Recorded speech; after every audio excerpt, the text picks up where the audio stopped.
Ryan Elliott for ID Boxing. We're in San Antonio. Frank Smith, we just watched Jesse Rodriguez become a two-weight world champion, but also break his jaw. Bit of a mixed night. Yes, yeah. Frustrating fight a little bit for him as well, but, to go through that, 6 rounds in, I think it happened. I didn't even realise, we were saying just a minute ago, I didn't even realise. But he's a tremendous fighter, great win, two-weight world champion.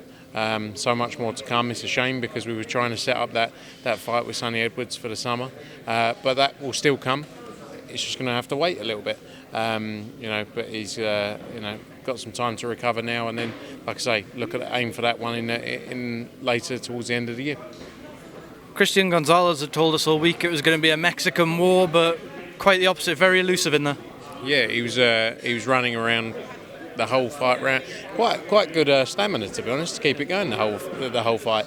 But that's what I say. It was frustrating for Jesse, but he got the win. He caught him with some big shots. Unfortunately, didn't get a stoppage, but interesting style for sure. With the broken jaw, and if he potentially has to have surgery as well, Jesse, does that leave the door open for maybe Martinez Edwards now? Yeah, I think we'll have to see how long he's going to be out for. He'll go straight to the hospital now. We'll get some idea in the next 24, 48 hours. But I don't. Very unlikely he'll be back for the summer. Yeah, the Martinez fight is there for sure. Obviously Martinez, there's discussions around him fighting on the Canelo undercard as well. So it just depends on timings a little bit because we've got to get Sonny active. The aim for us is to get him a fight in the summer.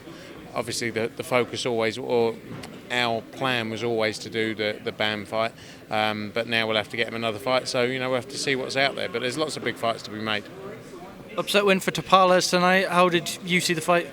Yeah, look, I thought it was close. I thought it was early rounds. He did very well, but I thought MJ came into it later. It was a shame, but I think he'll be back. He'll be back stronger. It was an entertaining fight. Like I say, MJ in the later rounds, I think he won nearly every round in the last 6-7 rounds, something like that. So it is a shame because there was some big opportunities. There's obviously the Fulton and Inoue fight which got delayed. That was on everyone's mind. Was that one for later in the year? But he'll be back stronger. And he'll be back in the gym and trains very hard. And hopefully another world title shot soon for him. With it being a mandatory, I'm guessing there's no rematch clause. How much of a kick in the teeth is that, knowing that Tapales can now go and away at that payday, that Inoue Fulton payday?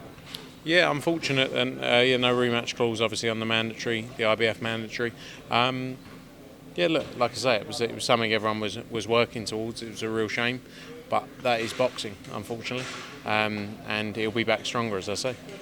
Edgar Berlanga back against Jay Quigley. Jay, we've seen him in with Andre, came back with a win, I think it was last weekend as well, but is this a fight, Edgar Berlanga, he's talking about Canelo, is this a fight he has to win well?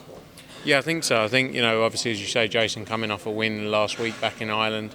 I think Berlanga needs a big performance in there.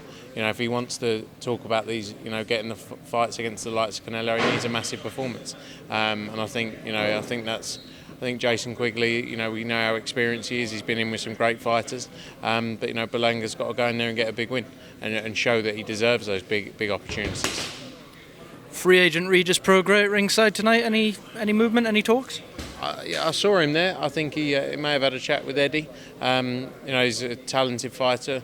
Would love to do something with him. So let's see. But I'm sure everyone's going to be after Regis Prograis. Speaking to Vadim yesterday, he said he was going to be meeting with yourself and Eddie throughout the week trying to find a solution for Dimitri Bivol. Is it looking more likely he may just wait until September potentially now? Discussions ongoing.